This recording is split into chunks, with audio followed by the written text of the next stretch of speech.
Socio-Economic Sustainability of Media in Digital Era.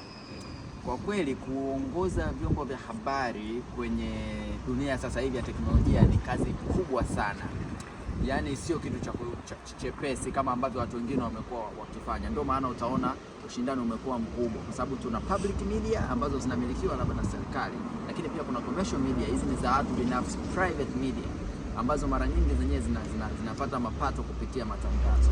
Sasa hivi vyombo ambavyo vinamilikiwa na serikali, asilimia kubwa ya mapato yake yanatoka kwenye ruzuku ya kodi, tofauti na private media. Sasa ukisema unaongoza chombo chako cha habari kwa kutumia matangazo, kazi inakuwa kubwa sana, yani huwezi kushindana. Ndio maana vyombo vya habari vinakuja na mbinu mbalimbali za kuhakikisha wanapata mapato. Wanaandaa matukio, events, wanaandaa matukio ya muziki, sherehe na vitu vingine kama hivyo. Vyombo vingine vya habari vinakuwa na kuverify ama kufact check, wengine wanafanya tafiti, wengine wana program mbalimbali. Hizo ndio njia ambazo wanaweza kuzitumia kupata pesa na kuingiza kiasi cha kuongoza media yao. Lakini ukisema utegemee matangazo peke yake, kwamba uwalipe waandishi, ufanye coverage za kutosha, utapata shida sana.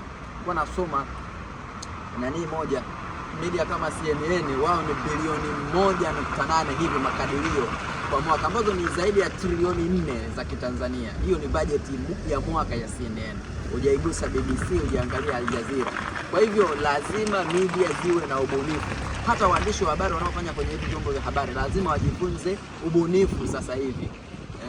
Sio unafanya event based story alafu unategemea kupata watu ama kupata influence. Kwa hivyo kwa ufupi sana ndio hivyo, nitaeleza kwa kina na karibisha maswali. Asante.